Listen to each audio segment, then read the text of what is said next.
The first way is by using the monochrome module. You can decrease the filter size as you should and then move it across the hue palette to find the best filter value for your desired image rendition. And then once you've found it, you need to gradually expand the filter to include more hues and achieve a more natural tonality. Now, a better way to create a black and white image is to use the color calibration module and go to this setting right here, the preset setting, because this module has 1, 2, 3, 4, 5, 6 presets. So the Fuji Across 100 turns it into a black and white straight away. We've got the Delta 100 from Ilford. We've got the Ilford Delta 400 3200.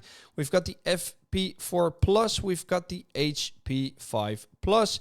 And then finally, we've got the black and white luminance based one. And if you don't like to use presets, just reset it, go to the gray tab and just move the R, the G and the B around. Now, please know that if you're working with skin tones, if you make this more dominant, you will get more smooth skin tones. If you make the green more dominant, you will get more detail in your skin tones. And the blue one is used to reduce or to avoid emphasizing unwanted skin textures. Then the next one is the color contrast. Activate it, just move this to the left, move this to the left. You've got a black and white image. And then the final one is using the color balance RGB module. And I'm going to create a new instance because I've used this one before I started this tutorial. So now I've got a new instance and we're going to the perceptual saturation grading, global saturation, drag that to the left. And here we go. We've got another black and white image.